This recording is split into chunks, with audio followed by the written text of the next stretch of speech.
룻기 1장 6절. 그가 모압 지방에 있어서 여호와께서 자기 백성을 권고하사 그들에게 양식을 주셨다 함을 들었으므로 이에 두 자부와 함께 일어나 모압 지방에서 돌아오려고 하여 잇동 것을 떠나고 두 자부도 그와 함께하여 유다 땅으로 돌아오려고 길을 행하다가 나오미가 두 자부에게 이르되 너희는 각각 어미의 집으로 돌아가라. 너희가 죽은 자와 나를 선대한 것 같이 여호와께서 너희를 선대하시기를 원하며 9절 여호와께서 너희로 각각 남편의 집에서 평안함을 얻게 하시기를 원하노라 하고 그들에게 입맞춤에 그들이 소리를 높여 울며 나오미에게 이르되 아니니이다.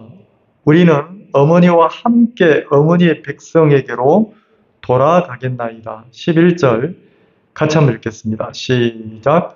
나오미가 가로되 내 딸들아 돌아가라. 너희가 어찌 나와 함께 가려 하느냐. 나의 태중에 너희 남편 될 아들들이 오히려 있느냐. 내 딸들아 돌이켜 너희 길로 가라. 나는 늙었으니 남편을 두지 못할지라 가령 내가 소망이 있다고 말한다든지 오늘 밤에 남편을 두어서 아들들을 생산한다 하자. 너희가 어찌 그것을 인하여 그들의 자라기를 기다리겠느냐? 어찌 그것을 인하여 남편 두기를 멈추겠느냐? 내 딸들아 그렇지 아니하니라. 여호와의 손이 나를 치셨으므로 나는 너희로 인하여 더욱 마음이 아프도다. 그들이 소리를 높여 다시 울더니 오르바는 그 시모에게 입맞추되 룻은 그를 붙여찼더라. 네, 여기까지만 읽겠습니다.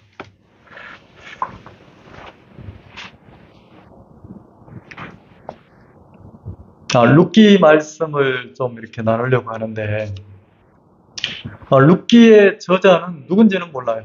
누가 이 성경을 기록했는지 이 작가는 미상인데 그 시대는 그 정확하게 뭐 몇 년도다 이렇게 할 수는 없는데 이 룻기의 흐름을 보면 룻기 1장 1절에 보면 사사들이 치리하던 때에 그랬으니까 시대가 사사시대잖아요. 근데 사사시대인데 이 룻하고 보아스하고 결혼하는 것을 보면 이 보아스가 누구의 아들이냐면 그 살몬의 아들이잖아요.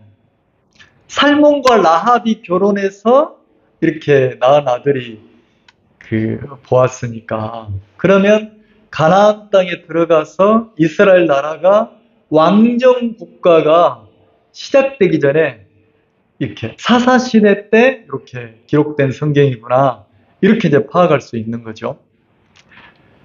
근데 사사시대에는 특징이 왕이 없으니까 사람들이 전부 다 어떻게 사냐면 자기 소견에 옳은 대로 사는 시대예요. 그 사사시대의 특징이 믿고 따를 왕이 없어요. 나를 이끌어줄 왕이 없단 말이에요. 그래서 어떻게 하냐면 자기 마음에 옳은 소견대로 살아가는 거예요. 그 사사시대의 특징이. 근데 이스라엘 사람들의 이스라엘 민족의 특징은 뭐냐면 누가 왕입니까? 표면적인 사람이 왕이 아니고 자기를 애굽에서 이끌어내신 약속으로 이끌어내신 하나님을 왕으로 섬기는 민족이 선민, 선택받은 민족이 이스라엘 백성이란 말이에요. 근데 이들이 어느 날부터 마음에서 누가 멀어졌냐면 나를 이끌어가신 약속으로 이끌어가신 하나님이 왕의 위치에서 점점 밀려난 거죠, 하나님이. 그러다 보니까 이제 누가 왕이 됐냐면 내 마음에 옳은 소견대로 인생을 사니까 하나님이 왕으로 세워져야 될 위치에 누가 왕이 된 겁니까? 내 자신, 자기 자신이 왕이 된 거예요.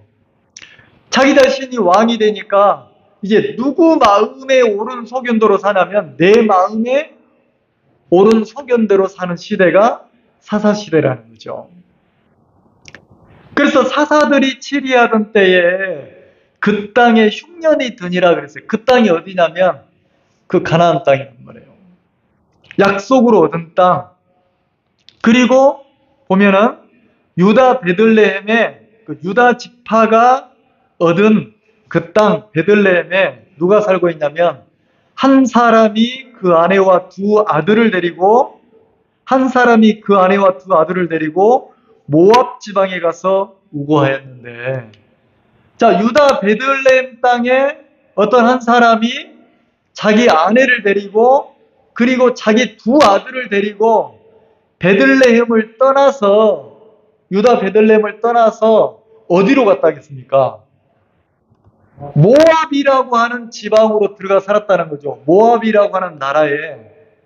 근데 이 유대인들은 모압 땅 그러면 거기에 들어가서 살아야 될 땅이 아니고 모압 땅 그러면 저주받은 땅 이렇게 생각한단 말이에요. 왜요? 모압과 암몬은 어떻게 10대뿐만 아니라 영원히 여호와의 회중에 들어올 수 없느니라 그랬단 말이에요. 저주를 받은 민족이에요. 그 하나님의 그 회중에 이스라엘 그 백성들과 함께 할 수 없는 민족이 모압과 암몬이에요. 그러니까 모압 그러면 하나님께 저주를 받은 민족이라는 나라라는 거죠.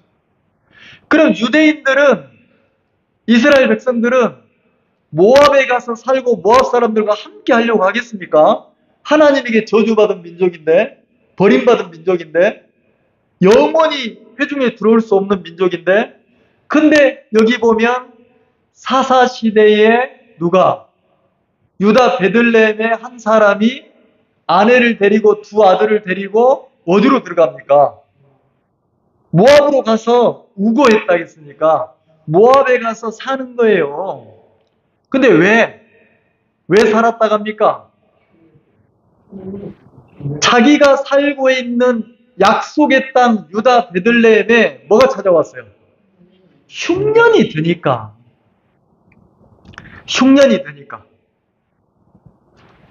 아까 간증하시면서 어떤 분이 야, 참 외롭다 이 표현을 하는데 저는 뒤에서 선물이다 이 마음이 드는 거예요. 자, 신앙하는 우리에게, 인생을 사는 우리에게 하나님이 우리에게 뭘 줍니까? 외로움을 선물로 받아본 적 있으세요? 외로움. 자, 이 외로움이라는 것이 나는 굉장히 싫어하는데 하나님은 우리 인생에게, 특히 신앙하는 우리에게 외로움이라는 걸 선물로 탁탁 보내시는 거예요. 택배로 해가지고 아무것이 받아라. 그리고 이제 택배로 딱 보내는 거예요. 그 나는 원치 않는데 이 택배가 왔어. 어떤 택배가? 외로움이라는 택배가. 그래, 인생에서 외로움이 찾아오면 그게 나는 굉장히 싫어하거든요. 내가 가정을 이루고 아내를 만나서 자식을 낳아서 막 오손도손 막 행복하고 진짜 막 좋은 가정을 이루고 싶잖아요. 근데 결혼해서 인생을 살아보면서 어때요? 가장이지만 아내가 있고 자식이 있지만 나이가 먹고 살아보면 문득문득 내 가족이 있지만 내 마음에 어떤 게 찾아옵니까? 외로움이 찾아올 때 있었어요? 그러면 내가 한 남자의 아내가 돼서 가정을 이루고 자식을 낳고 사는데 아내 역할을 하고 사는데도 내 남편이 있는데도 인생을 살다 보니까 공허하고 외로울 때가 있어요, 없어요? 있죠? 희한하죠? 하나님을 모르는 사람들은 외로움이 찾아오면 울고 절망하고 좌절하고 막 이쪽으로 흘러가는데 하나님을 믿는 신앙인들은 외로움이라는 게 딱 찾아오면 그 외로움이 나를 어디로 끌고 가줍니까? 하나님 앞으로 끌어가 주는 거예요. 외로움이. 뭘 느끼게, 내 자식도, 내 아내도, 내 남편도, 가족이라고 하는 울타리도 내 영혼을 위로하거나 채워줄 수 없구나. 이 세상이 나에게 만족을 줄 수 없구나. 자, 무엇을 통해서 느끼게 하냐면 외로움을 통해서. 그래서 하나님이 외로움을 보내주시는 거예요. 근데 그 외로움을 처음에 만나면 당황스럽고 인생이 망한 것 같고 내가 잘못 산 것 같고 이러죠. 안 그래요. 선물이란 말이에요. 왜? 나라는 사람, 내 육신은 외로움이 오지 않으면 내가 하나님 앞으로 가기를 좋아합니까? 안 좋아합니까? 우리는요, 입만 하나님을 잘 섬기지 팔 걷어붙이고 진짜 막 다리에 연기 나도록 그 만화 같은 데 보면 막 달려가면 먼지가 막 일어나잖아요. 내 마음이 발빠르게 내가 하나님 쪽으로 갑니까? 막 세상을 벗삼아서 세상을 친구 삼아서 육신으로 올라갑니까? 그게 너무 빠른 사람이잖아요. 근데 하나님이 내가 세상을 막 즐기고 누리고 살아봐도 가족들에게 버림당하듯이 외로움을 느껴보면 내 마음이 어디로 갑니까? 하나님 쪽으로 탁탁 한 번씩 기울어지는 거예요. 제가 간증을 들으면서 저분 하나님이 사랑하시는구나. 저분은 특징이 하나님 말고 세상 쪽으로 막 기울여서 살려고 하는데 하나님은 저분의 영혼을 사랑하셔서 어디 쪽으로 탁탁 쳐서 들어오게 만드냐면 외로움을 줘가지고 한번 탁 쳐서 너 네 새끼, 네 손자, 네 가족 의지해도 네 마음 채울 수 없어. 그러면 탁 쳐가지고 어디로 기울어지게 합니까? 마음을. 하나님 쪽.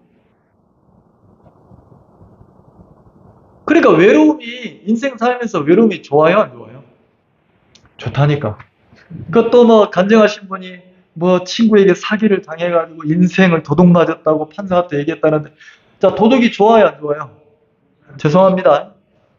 도둑 맞으라는 소리가 아니고 인생을 도둑 맞아보면 어때요? 내가 의지할 게 누구밖에 없어요. 하나님. 나는 여러분들 안 믿거든요. 여러분들 안 믿어요. 죄송합니다. 여러분들은 나보고 목사님 나밖에 없죠 이런 사람이 있는데 다 뻥이거든요. 왜요? 누가 나와 함께 해줍니까? 없어요. 살아보세요. 없단 말이에요. 이야, 목사님 진짜 막 차가 오래됐는데 차 바꾸셔야 될 때 됐잖아요. 막 어떻게 해요? 나중에 차 바꿀 때 되면 다 모른 척해요. 그럼 내가 누군만큼이라도 의지하는 줄 아세요? 의지 안 해요. 왜요? 사람 믿을 게 없다니까. 사람 믿을 게 없다니까. 야, 막 그 사기를 인생을 도둑 맞은 자매님, 목사님, 우리 목사님 이런 분이거든요. 근데 목사님, 우리 목사님 하는데 정작 자기가 사기를 당하고 있는데 나한테 얘기를 해야 하네. 안 해. 왜 안 해요? 왜 안 하겠어요? 이야기했다가는 목사가 자기 도둑도 뺏어갈까봐 누구를 도둑놈으로 봐요. 이게 막 너무 가슴이 아픈 거예요. 교회가 있는데 사기를 당하고, 교회가 있는데 외로움을 당하고, 교회가 있는데 막 이러니까 너무 안타까운 거예요. 왜요? 아무도 없구나 그러는데 아무도 없는 게 아니고 내가 외로울 때 교회가 있다는 걸 발견해야 돼요. 교회 없는 사람처럼 고아처럼 불리는 거예요, 감정이. 그리고 목사님은 언제 찾아야 됩니까? 내가 회복돼가지고 내가 마음이 충만하고 좋을 때 목사님 이렇게 찾아야 되죠. 그러니까 너무 여러분들은 외롭게 신앙하는 거예요. 하나님이 교회도 주고 교회 안에 나를 이끌어주고 인도해줄 인도자도 주고 했는데 고아처럼 사는 사람이 너무 많다는 거지. 내가 그런 일들을 통해서 내 마음이 교회를 배워야 되고 그리고 나를 이끌어주는 인도자를 통해서 내가 마음을 열면 너무 안타깝잖아요. 내 인생을 도둑맞았다. 그 인생 도둑맞지 않아도 야, 절대로 목사님에게 얘기하지 말해. 그 사기꾼이 절대로 목사님께 얘기하지 말라는 거지. 왜요? 얘기하면 뭐하니까? 사기치는 게 들통나니까. 이 말 이해 가세요? 마귀가 여러분들 찾아와서 뭐라고 합니까? 교회 떠날 때. 다른 사람한테는 내 어둠 얘기해도 절대로 목사님한테 얘기하면 돼요, 안 돼요? 안 되죠? 왜요? 어떤 분이 카톡으로 장문의 카톡을 보내왔어요. 장문의 카톡을. 근데 결론이 뭐냐면, 목사님, 나는 내 인생이 얼마 안 남았다는 걸 아는데, 내가 교회 없이 내 인생을 마치고 싶지 않아요. 내가 교회를 떠나서, 내가 하나님을 떠나서 내가 살고 싶지 않아요.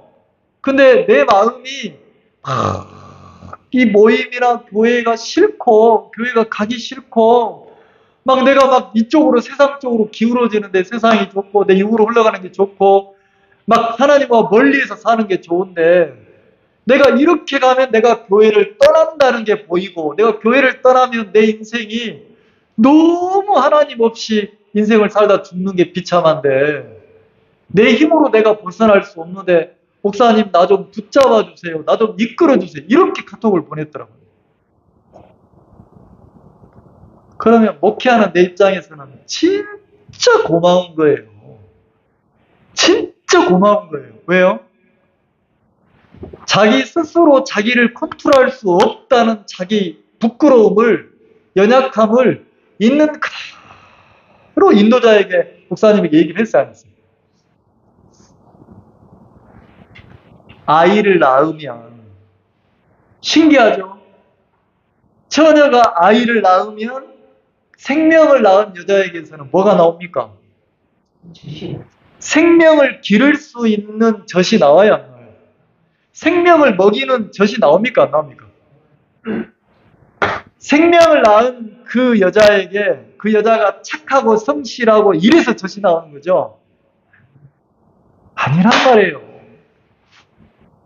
생명을 주신 하나님이 생명을 기를 수 있도록 그 양식의 젖을 주는 거예요.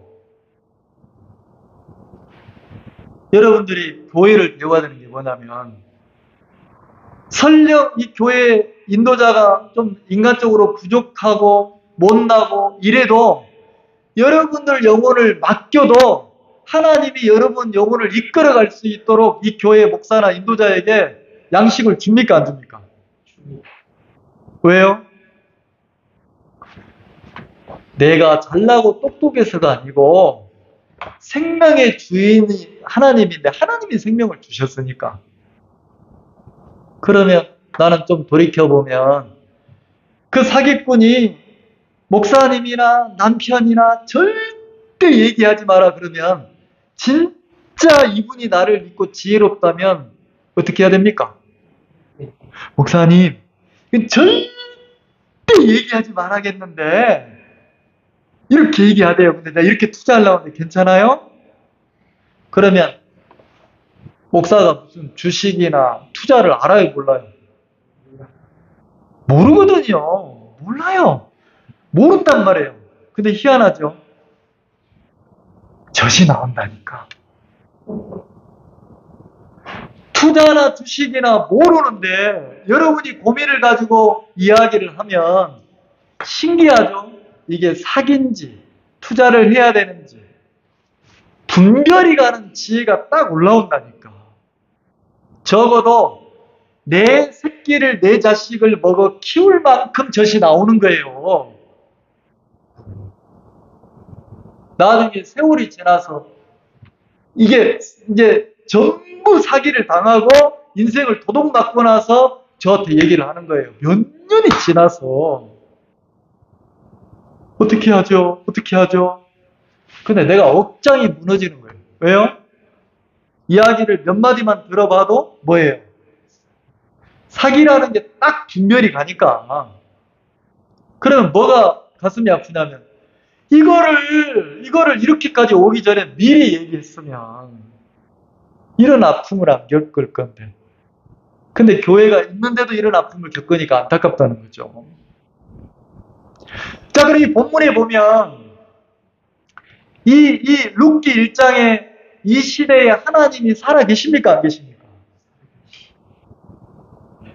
이 베들레헴 사람이 자기 아내와 자식을 데리고 그 약속의 땅, 하나님이 약속하신 그 약속의 땅을 떠나서 가지 않아도 거기에 흉년이 왔지만 흉년을 주신 하나님을 인정하면서 흉년 속에서 나에게 양식을 먹이고 나를 이끌어 가신 하나님을 배우면 하나님이 충분히 이 가정을, 이 사람을 이끌 수 있습니까? 없습니까? 하나님 살아 계셔요? 안 계셔요? 그럼 흉년을 하나님이 선물로 줘서 흉년을 통해서 흉년을 이기게 하시고 흉년 속에서 나를 이끌어 가시는 하나님을 믿는 믿음을 가르치려고 하나님 흉년을 주신 거잖아요. 맞죠? 근데 희한하죠? 믿음이 있는지 없는지 언제 알 수 있어요? 내가 앞에 나와서 나는 믿음이 있노라고 침을 튀기면서 막 열변을 토하면 믿음이 있는 겁니까? 아니에요. 오늘 찬송 지휘하는 형제님께서 못 나오셨는데, 코로나 걸려서 못 나오셨는데, 자, 내가 건강한지, 내가 면역력이 없는 건강이 약한 사람인지 언제 알 수 있습니까? 무균실에 있으면 내가 건강한지 건강하지 않은지 알 수 있어요? 무균실에 있다는 자체가 몸이 뭐하다는 겁니까? 약하다는 거잖아요. 근데 병균에 노출돼 보면 병균을 이기면 건강한 사람이고 균을 못 이기면 약한 사람이잖아요. 자, 그러면 내가 믿음이 있는지 없는지 언제 알 수 있어요? 흉년이 와보면. 자, 어려움, 흉년을 다르게 말하면 뭐예요? 흉년 이꼬르 어려움, 흉년 이꼬르 고난, 맞죠? 자, 내가 교회를 잘 나오다가 언제 교회를 떠나려고 합니까?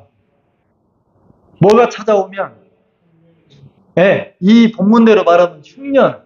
근데 그 흉년이 조금 바꾸면 뭐예요?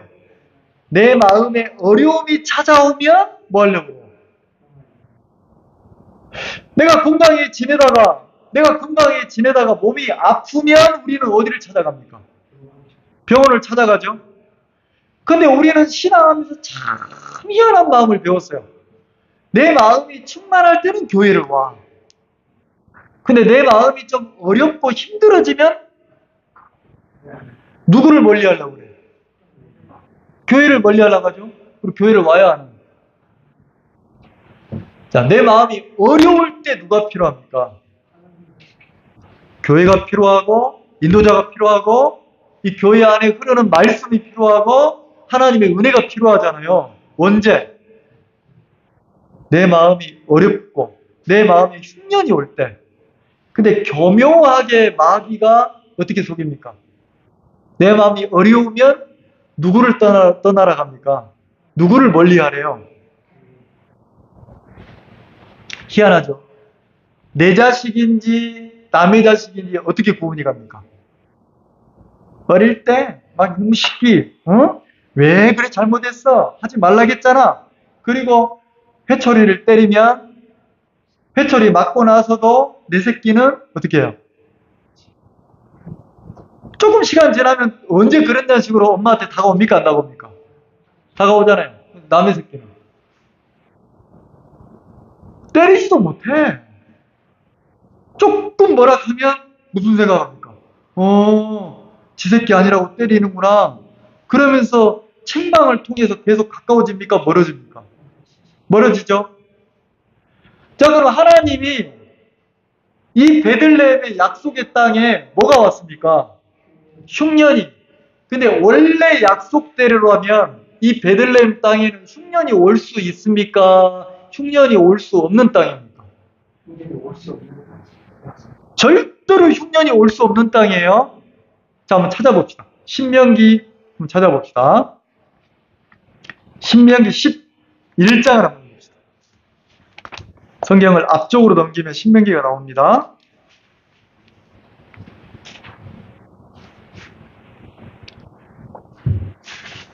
베들레헴에 흉년이 들어서 엘리멜렉이 아내와 두 아들을 데리고 그 약속의 땅을 떠났는데, 이 약속의 땅 베들레헴은 흉년이 왔지만 떠나야 될 땅이 아니고 흉년을 통해서 거기에 더 머물러야 되는 거예요. 절대 떠나서는 안 되는 땅이란 말이에요. 그럼 이 베들레헴 땅, 약속의 땅이 어떤 땅이냐? 자, 신명기 11장 9절. 찾으셨나요? 279쪽입니다. 구약성경. 그쪽 찾아보세요. 신명기 11장 9절. 또 여호와께서 너희의 열조에게 맹세하사. 자, 하나님이 이스라엘 백성들에게 약속을 했단 말이에요. 그와 그 후손에게 주리라 하신 땅. 하나님이 약속하신 땅이 있어요. 당신을 믿는 선민에게 이스라엘 백성들이 약속을 했어요. 어떤 땅을 약속했습니까? 그 후손에게 주리라고 하신 땅. 그 땅은 젖과 꿀이 흐르는 땅에서 너희의 날이 장구하리라. 그러면서 뭐라고 합니까? 10절 같이 읽읍시다. 네가 들어가 얻으려 하는 땅은 네가 나온 애굽 땅과 같지 아니하니 거기서는 너희가 파종한 후에 발로 물대기를 채소밭에 댄같이 하였거니와. 자, 애굽 땅에서 430년 동안 애굽의 종생활하는 이스라엘 백성들을 하나님이 야, 거기서 나와. 너 애굽의 종생활하고 살아야 되는 게 아니야. 나와라. 그러면서 모세를 통해서 430년 동안 애굽의 종생활했던 하나님의 백성 이스라엘 민족을 어떻게 했습니까? 히브리인들을 거기서 나오게 했죠. 나오게 할 때 약속을 세웠어요. 어떤 약속을? 내가 너희에게 이것보다 더 좋은 땅을 줄게. 애굽보다 더 좋은 땅을 너희들에게 줄게. 너희 그 땅에서 하나님을 섬기고 믿음으로 살아라. 여호와를 찬양하고 살아라.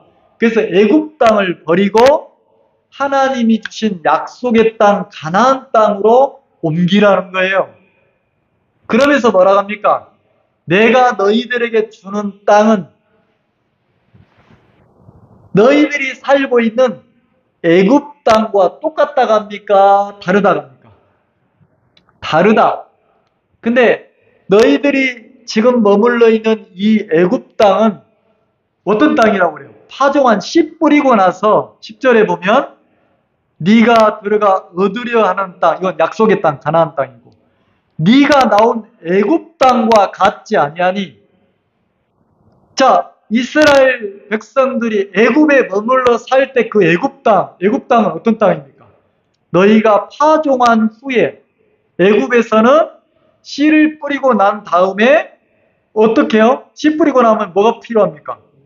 물이 필요하잖아요. 생명이 자라려면, 곡식이 자라려면 물이 필요하잖아요. 근데 그 애굽 땅은 발로 물대기를 채소밭에 댄과 같이 하였거니와. 자, 채소밭에 물을 공급할 때 애굽에서는 어떻게 했다고요? 발로 물을 댔대. 그러니까 조금만 건드리면 물이 쫙 들어오는 거예요. 나일강이 물이. 근데 하나님이 이스라엘 백성들에게 하나님을 섬기고 하나님을 찬양하고 영광을 돌리고 주를 섬기고 살아야 될 신앙인 하나님이 주시는 약속의 땅은 어떤 땅입니까? 11절. 너희가 건너가서 얻을 땅은 애굽에서 나와서 약속을 따라서 가나안 땅에 들어가서 살아야 될 그 땅은 산과 골짜기가 있어서. 뭐가 있다고요? 산과 골짜기. 산과 골짜기가 있으니까, 완전히 그 광야 깊은 산과 골짜기가 있으니까 어떻게 합니까? 하늘에서 내리는 비를 뭐 하는 땅이라고요? 자, 비가 내리면 내리는 족족 땅이 빗물을 다 흡수해버리는 거예요. 그럼 물이 있어야 물이 있어야 생명이 싹이 트는데 그냥 내리는 것도 다 흡수한다는 거죠. 그래, 물이 많은 땅입니까? 하늘만 쳐다봐야 되는 천수답이란 말입니까? 이 말 이해가세요? 옛날 아버지가 어른들이 농사 짓는 어른들이 천수답이다, 천수답 그러잖아요. 천수답은 하늘에서 비가 와야만이 농사를 짓는 땅이에요. 그러면 하나님을 섬기고 하나님께 찬양하고 영광을 돌리고 신앙하고 살아야 될 그 선민이 이스라엘 백성들에게 주는 땅은 애굽 땅과 달라. 어떤 땅이에요? 산과 골짜기가 있어서 하늘에서 비가 와도 다 뭐예요? 흡수해. 그러니까 하늘에서 비가 오지 않으면 농사를 못 짓는 땅이라는 거예요. 그래서 뭐라 합니까? 13절 내가 오늘날 너희에게 명하는 나의 명령을 너희가 만일 청종하고 너희의 하나님 여호와를 사랑하여 마음을 다하고 성품을 다하여 섬기면 자 거기 가서 하나님이 뭘 기대해요? 너희들이 마음을 다하고 성품을 다해서 하나님을 뭐하면? 섬기면 14절 같이 읽읍시다. 시작. 여호와께서 너희 땅에 이른 비와 늦은 비를 적당한 때에 내리시리니 너희가 곡식과 포도주와 기름을 얻을 것이다. 조건이 뭐예요? 너희가 여호와를 사랑하여 누구를 사랑하여? 여호와를 사랑하여 마음을 다하고 성품을 다하여 뭐하면? 자, 마음을 다하고 성품을 다하여 하나님을 섬기고 사는 걸 보고 뭐라고 합니까? 그런 사람을 보고 뭐라고 그래요? 신실하다 그러는 거예요. 뭐라고요? 아이고, 저 양형제님 참 신실하네. 아이고, 저 조다매님 참 신실하시네. 자, 요 신실하다는 표현이 뭐예요? 참 믿음직스럽다. 참 참신하다. 그러니까 이 신실하다는 거는요, 마음에 하나님을 향한 믿음에서 나오는 삶이란 말이에요. 세상은 뭐라고 하냐면 성실하다고 해요. 자, 성실하다는 건 뭐냐면 내가 아주 정성을 들여서 노력하는 걸 보고 성실이라고 해요. 신실은요, 노력이나 이걸 넘어서 사람 앞에가 아니고 하나님 앞에 믿음으로 주를 섬기고 사는 걸 보고 신실하다고 해요. 그러면 마음을 다하고 성품을 다해서 하나님을 섬긴다는 것은 형편이나 사람을 넘어서 누구 앞에 삶을 살아가는 겁니까? 여호와를 섬기고 사. 그래서 바울이 말할 때 사람을 기쁘게 하지 말고 누구를 섬기듯이 세상의 삶을 살아라 합니까? 네, 주를 섬기듯이 죽게 하고 살아라. 그렇게 가르쳤다는 거지, 바울이. 그러면 약속의 땅에서는 뭘 배우는 겁니까? 약속의 땅에서는 마음을 다하고 또, 자, 여기 보면 마음을 다하고 성품을 다하여 누구를 섬기고 사는 것을 배우는 땅입니까? 여호와를, 그러니까 지금으로 말하면 교회 같은 곳이에요. 교회. 자, 이 교회에서는 뭘 배우는 겁니까? 자, 보세요. 엄마, 나 키 크고 싶어. 엄마, 나 잘하고 싶어. 나 어른 되고 싶어. 자, 아이가 어른 되고 싶은 마음보다 그 생명을 낳은 부모의 마음이 아이가 더 쑥쑥 크기를 바랍니까? 안 바랍니까? 내 아이가 잘하고 건강하게 자라면 그 아이보다 더 기뻐하는 게 부모잖아요. 이 말 이해가시죠? 자, 그러면 교회는 어떤 곳입니까? 성도들 한 사람 한 사람이 인간의 성실함을 넘어서, 인간의 노력을 넘어서 하나님 앞에 형편과 자신을 넘어서 마음을 다하고 성품을 다해서 하나님을 섬기는 믿음이 자라길 바랍니까? 안 바랍니까? 자, 이 교회 안에서는 뭐가 자라야 되는 거예요? 마음의 믿음이 자라야 된단 말이에요. 그러면 하나님이 주신 약속의 땅, 가나안 땅은 물이 막 풍성해가지고 발로 조금만 건드리면 물이 흘러 들어옵니까? 아니에요. 물이 부족해요. 어디를 쳐다봐야 돼? 생명을 기르려면, 내가 씨를 뿌려서 생명을 길러서 수확을 얻으려면 이 약속의 땅에서는 전부 다 어디를 쳐다봐야 됩니까? 하늘을 쳐다봐야 돼요. 그럼 하늘을 쳐다본다는 건 뭐예요? 누구에게 기도하고 누구를 소망하는 겁니까? 하나님. 그래서 뭐라 합니까? 이렇게 다 하면, 자, 14절 같이 봅시다. 시작. 여호와께서 너희 땅에 이른 비와 늦은 비를 적당한 때에 내리시리니 너희가 곡식과 포도주와 기름을. 자, 약속의 땅에서 곡식 얻을 수 있어요, 없어요? 기름 얻을 수 있어요, 없어요? 포도주 얻을 수 있어요, 없어요? 그러니까 약속의 땅에서도 기름과 포도주와, 자, 곡식을 얻을 수 있습니까, 없습니까? 있죠? 근데 조건은, 애굽 땅에서는 내가 기도하지 않아도, 내가 하나님 앞에 소망을 두지 않아도 워낙 그 강물이 세계에서 가장 큰 강이니까 그냥 그 강물만, 물줄기만 따면 농사 지을 수 있어요. 그러니까 믿음을 배우지 않아도 살 수 있어요. 그게 어딥니까? 애굽은 세상을 가리키는 거예요. 근데 이 약속의 땅 가나안 산지 땅인 거예요. 골짜기 땅인 거예요. 골짜기 땅 이해가시죠? 비가 오면 전부 다 흘러서 골짜기를 통해서 흘러 내려가는 거예요. 평지가 없으니까. 그리고 여기서는 생명을 기르려면, 씨를 뿌려서 생명을 기르려면 전부 다 어디를 향해서 고개를 들여야 됩니까? 하늘을 향해서. 그리고 하늘을 향해서 하늘에 계신 하나님께 소망을 가지고 믿음으로 기도하고 기다려야 돼요. 누가 응답할 때까지. 하나님이 뭘 주기까지. 비를 줄 때까지.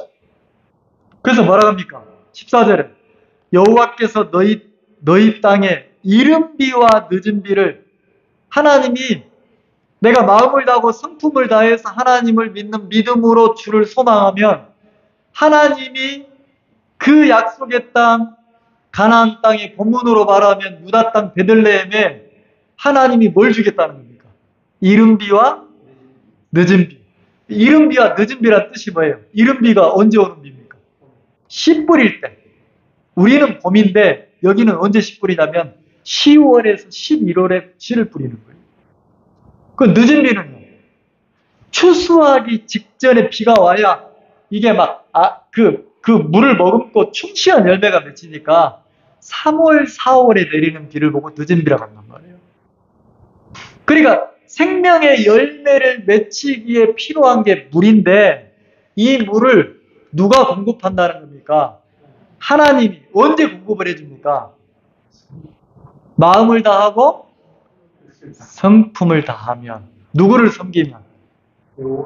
여호와 하나님을 섬기면. 이 말 이해가세요? 그럼 만약에 내가 마음을 다하고 성품을 다해서 하나님을 안 섬기면 하나님 공급을 해야 안 하신다는 거예요. 애굽에서 나오는 구원은 은혜로 구원을 받는데, 자, 삶 속에서 은혜는 무엇을 통해서 은혜를 입습니까? 믿음을 통해서. 믿음을 통해서. 이 말 이해가시죠? 하나님 그렇게 약속을 했다는 거죠. 그러면 이 약속의 땅은, 베들레헴은, 유다 땅은 내가 마음을 다하고 성품을 다해서 흉년이 와도 떠나면 돼야 안 돼요? 흉년이 왔다고 피하고 떠나면 돼야 안 돼요? 안 돼. 흉년을 주신 하나님 앞에 인정하고 뭐 해야 됩니까? 무릎 꿇고 하나님께 기도해야 되는 거예요. 하나님이 흉년을 주셨네요. 그러면 이 괴로움, 이 어려움, 이 흉년을 주셨는데 이 흉년을 주신 하나님 앞에 나를 뭐 하는 겁니까? 낮추고 은혜를 구하고 나를 돌아본다는 거죠. 그러니까 아까 간증하신 분이 내 인생을 도둑맞고 나니까 뭐가 왔어요? 마음이 돌이켜져서 이제 누구만 소망한다고 합니까? 하나님만. 이 말 이해 가시죠? 그게 그 땅이 베들레헴 땅이라는 거죠. 그 땅이 베들레헴의 땅이라. 자, 한 절만 더 읽어봅시다. 27절. 신명기 11장 27절. 너희가 만일 내가 오늘날 너희에게 명하는 너희 하나님 여호와의 명령을 들으면, 약속의 땅에서 이 명령을 들으면, 이 명령이 뭡니까? 마음을 다하고 성품을 다해서 누구를 섬기라는 거예요? 이 말 이해 가세요? 자, 어린아이는, 갓 태어난 어린아이는 누구만 믿고 의지해야 됩니까? 생명의 나를 기를 수 있는 생명의 젖이 나오는 엄마 품에 있으면 문제될 게 있어요, 없어요? 똥을 싸든 오줌을 싸든 막 지저분한 몸이 더러워지든 누가 다 책임져 줍니까? 엄마가. 근데 엄마를 잃어버리면 생명이 죽어간다는 거지. 그러면 마음을 다하고 성품을 다한다는 건 신실함이에요. 이렇게 보면 교회 안에서 저 형제는 이렇게 마음이 좀 장로로 세워져 가지고 교회의 어른이 돼서 교회를 잘 다스려서 섬기는 사람으로 살면 좋겠다. 교회의 덕이 되겠다. 이렇게 이제 놓고 기도할 때가 있어요. 그걸 지켜본단 말이에요. 근데 문제는 이렇게 교회 안에서 믿음으로 일꾼으로 세워서 하나님께 은혜 있고 쓰려고 지켜볼 때 뭘 바라고 지켜봅니까? 이 사람이 마음을 다하고 성품을 다해서 자신도 넘고 형편을 넘어서 하나님을 섬기는 신실한 사람인지, 아니면 형편이나 환경에 의해서 좌지우지 막 휘까득휘까득 하는 사람인지, 그걸 지켜봅니까? 지켜봅니까? 하나님은 교회를 통해서 나를 세우고 싶은 거예요. 나를 세워서 더 믿음으로 쓰고 싶은 거예요. 그 하나님이 뭐합니까? 우리를 교회를 통해서 지켜보시는 거예요. 야, 어디 보자. 저 오자매를 한번 지켜보자. 작년하고 올해가 다르구나. 어디 보자. 왜요? 하나님 뭐 하고 싶어서? 믿음이 성장해서 마음을 다하고 성품을 다해서 여호와를 섬기면 뭐 하고 싶어서? 세워서 쓰고 싶어서. 근데 문제는 이렇게 보는데 신실함이 없으면 어떻게 합니까? 자기 마음이 내가 하나님을 섬기고 싶으면 뭐예요? 막 진짜 막 과분할 정도로 막 섬겨. 근데 내 마음이 꺼지면 과분할 정도로 하나님을 떠나. 그러니까 막 이게 업다운이 심해요, 안 심해요? 이거는 신실한 겁니까? 안 신실한 겁니까? 안 신실. 그리고 어리다 하는 거예요. 어리다. 믿음이 어리다. 그래서 교회를 통해서 하나님이 뭐합니까? 자꾸 우리를 기르시는 일을 하는 거예요. 자, 그리고 본문에 가봅시다. 자, 거기 앉아서 보고 28절. 자, 언제 복을 받는다겠어요?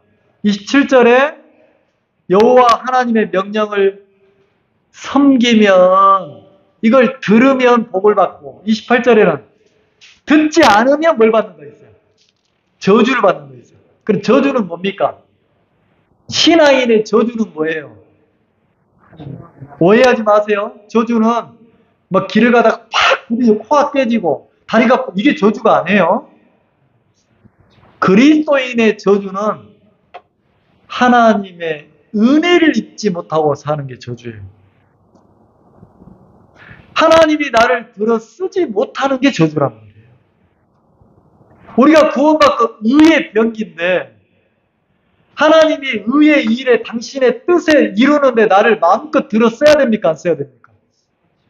근데 당신의 뜻을 이루는데 의의 병기로 나를 붙잡아 쓸 수 없고 지금도 기다리고 있다면 그게 그리스도인의 저주란 말이에요. 하나님이 아이고야 저 양형제 내가 세워서 진짜 복음의 일꾼으로 이 교회를 탁 맡겨가지고 써야 되겠다 그러는데 문제는 하나님은 주인은 쓰고 싶은데 도구는 아이고야 지금 세상 성공해야 되는데 내가 지금 돈 벌어야 되는데 내가 지금 막 대박 나가지고 사업이 커져야 되는데 이러고 있으면 하나님이 쓸 수 있습니까? 못 쓰고 뭐 해야 돼요? 뭐 해야 돼요? 하나님이 그래 네 힘으로 살아봐라 네 마음으로 살아봐라 그래 한번 사업만 중심에 살아봐라 하나님이 놔두는 거예요. 그리고 뭐예요? 기다리시는 거죠. 그게 그리스도인의 저주라는 거죠. 자, 진짜 축복은 그리스도인의 축복은 그 성경에 보면 큰 집에는 금그릇과 은그릇과 막 그릇이 있는데 금그릇이 축복받은 겁니까? 아니에요. 어떤 그릇이 축복받은 겁니까? 주인이 필요할 때 언제든지 붙잡아서 뭐 할 수 있는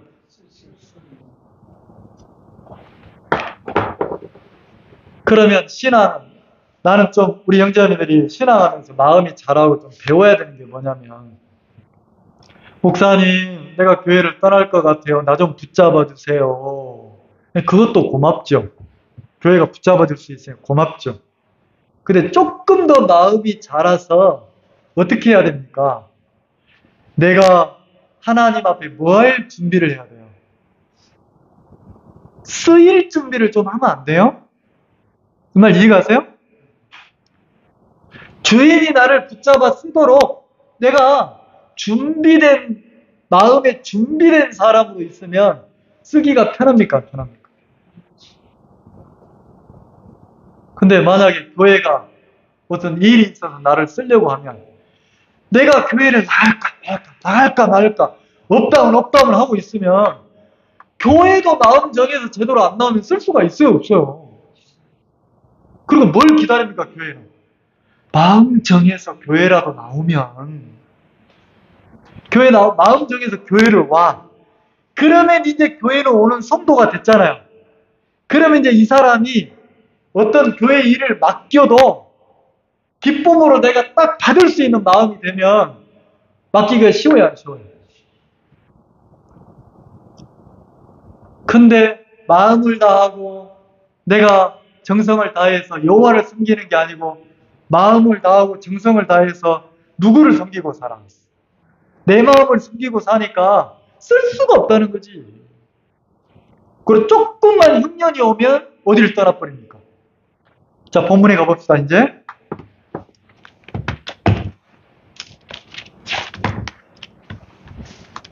자, 룻기 1장에 유다 땅 베들레헴에 뭐가 왔어요? 흉년이 왔죠. 흉년이 오니까 이 사람이 아내 챙기고 두 아들 챙겨서 유다 땅 베들레헴. 자, 유다 땅 베들레헴은 흉년이 올 수 있어요, 없어요? 없어요. 근데 흉년이 언제 옵니까? 하나님의 약속을 어기면, 하나님을 섬기지 않고 자기를 섬기면 그때 하나님이 비를 안 주는 거예요. 그게 흉년이라는 거죠. 근데 이 유다 땅에 베들레헴에 흉년이 왔으니까 여기에 살고 있는 사람들이 하나님을 섬기고 삽니까? 하나님을 멀리하고 삽니까? 그래서 하나님 뭘 줬어요? 흉년을 줬죠. 그럼 하나님은 흉년을 준 이유가 뭐예요? 하나님을 멀리하고 산 마음을 뭐하라고? 돌이키라고. 그리고 어디를 쳐다보라고? 하늘을 쳐다보라고. 왜? 하늘에서 하나님이 때를 따라서 적당하게 생명을 기를 수 있기에 합당하도록 이른 비와 늦은 비를 주시기를 바라는 거예요. 이 말 이해가시죠? 여호와를 바라고 소망하라고. 그래서 흉년을 줬는데 이 흉년이 오니까 두 종류로 나눠지잖아요. 흉년이 오니까 고개를 들어서 마음을 돌이키고 하나님 앞으로 고개를 드는 사람이 있어요. 내가 원치 않는데 되게 어려움이나 문제가 왔을 때 하나님 앞으로 가는 사람이 있단 말이에요. 근데 여기 나와 있는 주인공은 하나님 앞으로 갔습니까? 흉년을 피해서 들어가서는 안 되는 저주받은 모압 땅으로 들어갔습니까? 들어갔죠? 근데 2절 보세요. 2절. 그 사람의 이름을 쓰지 말아야 되는데 성경에 딱 기록을 했네. 그 사람의 이름은 누구라고요? 엘리멜렉이요. 하나님을 떠나서 약속의 땅을 떠나서 저주받은 세상으로 모압 땅으로 갔어. 뭘 피해서? 어려움을 피해서, 문제를 피해서, 흉년을 피해서 갔어요. 이 유다 베들레헴을 떠났다는 것은 누구를 멀리한 겁니까? 하나님을 멀리한. 근데 그 사람 이름이 누구라고요? 여기에 이름 쓰이고 싶어요? 근데 여기 써놨어. 근데 이 엘리멜렉이라는 이름의 뜻이 뭡니까? 엘이 하나님이에요. 엘리멜렉이라는 뜻이 뭐냐면 멜렉이 왕이니까 여호와는 나의 왕이시다. 이게 엘리멜렉의 뜻이란 말이에요. 하나님은 나의 왕이시다. 이름은 누구를 섬기는 것 같아요? 여호와는 나의 왕이시다. 마음을 다하고 힘을 다해서 누구를 섬기고 사는 사람 같습니까? 하나님. 근데 흉년이 오니까 이 사람이 아내를 챙겨서 자식을 챙겨서 떠나더란 말이에요. 그럼 이 사람은 하나님을 섬기고 사는 사람입니까? 자기가 자기 아내나 자식을 위해서 자기가 자기를 챙기고 사는 사람입니까? 자기를 믿고 사는 사람이죠. 이렇게 떠났어요. 근데 보세요. 그 아내의 이름은 뭐라고요? 나오미요. 나오미란 뜻이 즐거움, 기쁨이란 뜻이에요. 풍요로운 즐거움, 풍요로운 기쁨이란 뜻이에요. 그러면 베들레헴에서 하나님이 때를 따라서 주시는 은혜를 입고 여호와를 찬양하면서 막 행복하게 살아야 될 사람이란 말이에요. 근데 이 여자의 마음이 1장에 너무 잘 나와 있는 거예요. 근데 이들이 왜 떠났냐? 제가 추측하는 겁니다. 이들이 왜 떠났냐? 이 부부가 왜 베들레헴을 떠났냐? 떠나서는 안 되는 땅을 왜 떠났냐면 아들의 이름이 말륜과 기륜. 말륜이란 뜻이 너무너무 병약하다는 뜻이에요. 어릴 때부터 잔병 치레를 너무 많이 하는 거예요. 조금만 병이 와도 병에 걸리는 거예요. 그리고 둘째 아들의 이름은 기륜인데 기륜이라는 뜻은 그 뜻이 뭐냐면 이 병약한 형보다 더 쇠약한 거예요. 쇠약하다는 뜻이에요.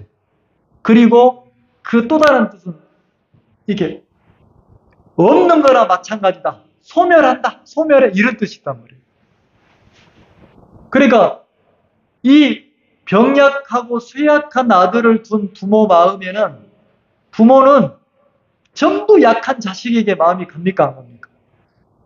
그러면 이 병약하고 쇠약한 자식을 누가 줬어요? 하나님 줬죠? 그럼 이 자식을 주신 하나님을 통해서 하나님과 더 가까워질 수 있는데 이 사람들은 적어도 자기 자식은 자기가 책임지고 챙겨야 되겠다는 마음이 있었던가 봐요. 그래서 흉년이 오니까 떠나서는 안 되는 베들레헴 땅을 뭐 했습니까? 떠났다는 거죠. 이렇게 기록이 돼 있어요. 모압 지방에 들어가서 거기 유하더니. 자, 3절 같이 읽읍시다. 시작. 나오미의 남편 엘리멜렉이 자, 들어가자마자 얼마 안 있다가 남편이 죽었어요. 남편의 이름이 뭐예요? 엘리멜렉. 엘리멜렉 뜻이 뭐예요? 여호와는 나의 왕이시다. 여러분 신기해요. 딱 교회에 따라서 조금만 지나봐요.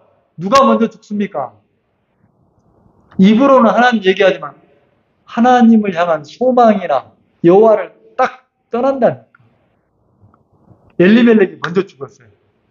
그리고 나니까 남편이 죽고 나니까 이제 누가 책임져야 됩니까? 그 병약하고 쇠약한 자식을 이제 누가 붙들어야 돼요? 나오미가. 그 아들 붙잡고 10년을 살았어요. 10년을. 10년이 지나고 나서 어떻게 해서 결혼을 했는데 10년 지나고 나서 아들 둘도 죽었단 말이에요. 둘도 죽고 나니까 오늘 본문에 읽었던 것처럼 7절에 보세요. 10년이 지나고 두 아들이 죽고 나니까 애 없는 며느리만 둘 데리고 과부 셋이 있는 거예요. 근데 너무너무 먹고 살기가 힘들고 폭폭한 거죠. 근데 어떤 소식이 하나 들렸어요. 내가 떠나왔던 떠나지 말아야 됐던 베들레헴 땅에 하나님이 축복해서 양식이 많아졌다는 거지. 흉년이 끝났다는 거지. 그러니까 다시 그곳으로 돌아가려고 했어요. 자, 나오미는 원래 어디에서 살아야 될 사람입니까? 네, 약속의 땅 베들레헴에서 다시 돌아가려고 하는데 누가 따라옵니까? 두 며느리가 따라오는 거예요. 두 며느리가 7절 있던 곳을 떠나고 두 자부도 그와 함께 유다 땅으로 돌아오려고 두 며느리도 함께 돌아오려고 했단 말이에요. 룻기 1장 18절. 자, 같이 읽읍시다. 8절.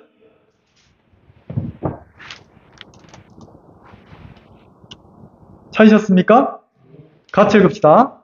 시작. 나오미가 두 자부에게 이르되 너희는 각각 어미의 집으로 돌아가라. 너희가 죽은 자와 나를 선대한 것 같이 여호와께서 너희를 따라오는 며느리 보고 모압 땅은 하나님이 없어요. 베들레헴 땅은 하나님이 왕이고 주인이에요. 그런 며느리가 시어머니를 따라오겠다는 것은 저주받은 땅에서 생명의 주인이신 만왕의 왕 되시는 하나님의 세계로 들어오겠다는 거잖아요. 그래, 어렵더라도 같이 가서 이제 우리가 하나님을 섬기고 살자. 우리가 하나님을 떠나서 이렇게 살아서 다 잃어버렸는데 이제 주님만 소망하고 살자. 이렇게 해야 될 시어머니가 베들레헴으로 며느리들이 가겠다 하니까 뭐라고 합니까? 야야 오지 마라. 왜 따라오려고 하냐? 네가 이곳에서 참 나를 잘 섬겼는데 너 오지 말고 이곳에서 복받고 살아라. 내가 기도해 줄게. 그래서 못 오게 하는 거예요. 그러면서 뭐라고 합니까? 9절에 여호와께서 너희로 각각 남편의 집에서 평안을 얻게 하십니다. 자, 남편이 있어요, 없어요? 없는데 뭐라고 해요? 모압 땅에 남아서 새 남편 얻어서 그 남편에게 의지해서 살으라는 거예요. 왜? 자기가 남편 잃고 과부로 한평생을 살아보니까 너무너무 힘들더라는 거지. 뭐하러 따라오려고 하냐. 그러면서 너희들이 그렇게 살길 바란다. 그러면서 계속 뭐라고 합니까? 며느리를 보고. 남편 얘기를 계속해요. 자, 11절. 나오미가 가로되 내 딸들아 돌아가라. 따라온다는데 뭐라고 그래요? 돌아가라. 어디로 가라고 그래요? 우리 식으로 말하면 세상으로 가라는 거예요. 야, 신앙하고 살아도 별거 없어. 뭘 자꾸 교회 온다고 신앙하려고 하냐. 야, 그냥 살아, 그냥 살아. 나는 어쩔 수 없이 살지만, 야, 그냥 살아. 그리고 세상에서 뭘 얻으라고 그래요? 남편을 얻어서 그 남편이 주는 기쁨으로 살으라는 거예요. 그러면서 뭐라고 합니까? 돌아가라. 너희가 어찌 나와 함께 가려느냐. 며느리들이 따라 올라가니까 못 따라오게 하죠. 그러면서 야, 나 따라가면 남편 없다. 너희들 남편 없다. 남편을 얻을 수 있는 이 모압 땅에서 살으라 하는 거예요. 자, 누가 자꾸 못 따라오게 합니까? 그러면 이 나오미가. 그러면 나오미 이름의 뜻이 기쁨, 즐거움이란 뜻이란 말이에요. 풍성한 기쁨, 풍성한 즐거움 뜻이에요. 하나님이 주는 소망이 풍성합니까? 하나님이 주는 기쁨이 마음에 가득합니까? 기쁨과 즐거움이 언제 옵니까? 하나님을 향한 소망이 생길 때 그리스도인이 기쁨이 넘치잖아요. 근데 이 나오미 마음에는 하나님을 향한 소망이 있어요? 없잖아요. 그럼 누구에게 의지해서 살려고 합니까? 남편에. 근데 자기는 남편 없고 늙었으니까 며느리들은 모압에서 남편을 얻어서 살으라는 거지. 그러니까 나오미 마음이 하나님이 남편이 돼 있지 않은 거예요. 이 말 이해가시죠? 그러면 나오미가 신앙이 회복되면 이제 마음에 진짜 참 남편이신 하나님이 남편으로 딱 세워지면 뭐라고 얘기하겠습니까? 어머니, 나도 모압 떠나서 어머니가 섬기는 하나님, 내가 어머니 나라에 가서 살게요. 나도 하나님 섬기고 살고 싶어요. 그러면 나오미 마음에 하나님이 소망으로 남편으로 딱 세워져 있으면 자기를 따라오려고 하는 며느리를 어떻게 하겠습니까? 야, 너 잘 생각했다. 야, 그렇게 살아야 돼. 여호와가 진짜 하나님이 참 남편이셔. 만약에 어머니 내가 꼭 가야 돼요? 나 꼭 따라가야 돼요?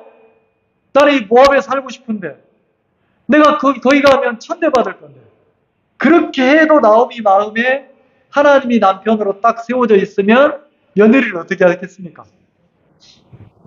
야, 너 무슨 소리 하니? 야, 너 나 따라가야 돼. 너 안 봤어?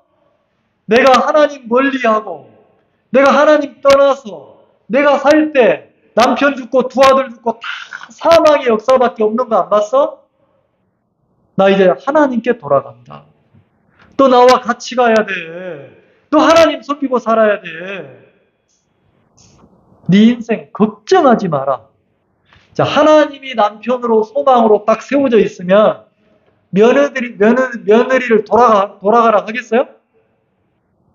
데리고 갈 거 아니에요. 혹시라도 떨어질까봐 딱 붙잡고 갈 거 아니에요. 근데 나오미가 뭐라 합니까? 돌아가라, 돌아가라, 돌아가서 남편 없고 살아라, 돌아가라, 계속 돌아가라 하는데. 그러면서 뭐라고 한탄합니까? 자, 13절 같이 봅시다. 시작. 너희가 어찌 그것을 인하여 그들의 자라기를 기다리겠느냐? 어찌 그것을 인하여 남편 두기를 멈추겠느냐? 내 딸들아, 그렇지 아니하니라. 여호와의 손이 나를 치셨으므로 나는 너희로 인하여 더욱 나오미가 뭐라게요? 며느리들만 보면 그 남편 잃은 젊은 과부된 며느리들만 보면 마음이 뭐하다는 거예요? 마음이 너무 아프대요. 너무 아프대요. 왜? 이것들이 남편 없고 살아야 되는데 약속의 땅으로 가면 하나님께 돌아가면 남편 없이 평생 살 것 같은 거예요.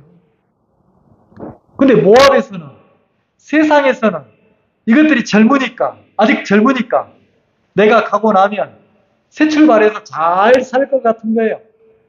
나오미가 볼 때 이 며느리들을 베들레헴으로 데리고 가는 게 소망 있게 보입니까? 이곳에 머물러 세상에 살게 하는 게 훨씬 행복할 것 같습니까?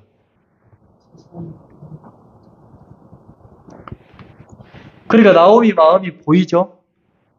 그러면 나오미 마음의 소망이 마음의 인생의 가치가 하나님에게 있습니까? 세상을 남편 두고 삽니까? 그럼 이 나오미를 보면서 누가 보여요? 나도 이름은 나오미야. 여호와로 인해서 내가 기쁘다. 여호와로 인해서 내가 즐겁다. 나도 구원받은 사람이다. 나도 하나님을 섬기는 사람이다. 근데 마음은 어디에 남편처럼 어디에 소망을 두고 살아요?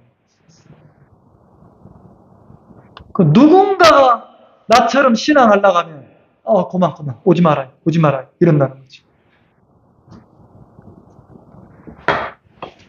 그러니까 이 나오미가 이 마음이 돌이켜져야 된다는 거죠. 그래서 1장에서는 나오미 마음이 하나님과 많이 멀어져 있는 거예요. 여러분들이 야고보서 4장을 읽어보세요. 하나님을 가까이 하라. 그리하면 하나님이 이렇게 됐다는 거지. 그래서 나오미 마음이 하나님께 돌이켜져야 되는 것처럼 신앙은 내 자신의 마음을 보고 내가 교회를 오고는 있지만 내가 하나님의 자녀가 됐다고는 하지만 나도 나오미처럼 하나님을 소망하지 못하고 내가 사랑하고 있지는 않는지 우리를 한번 돌아보자는 거죠. 그리고 내가 무슨 일이 있어도 하나님이 남편 된 사람은 흉년이 와도 어려움이 와도 베들레헴을 떠납니까? 안 떠납니까? 베들레헴이 교회잖아요. 떡집이잖아요. 절대로 교회를 안 떠난다는 거지. 근데 마음의 소망이 하나님에게 있지 않으면 형편이 오면 형편을 핑계대고 모압으로 가버리는 거예요. 그래서 우리가 하나님 앞에 우리를 돌아보고 하나님이 참 남편이신 것을 믿고 주님 앞에 마음을 두고 우리가 한 주간을 또 보내시면 좋겠습니다. 기도합시다.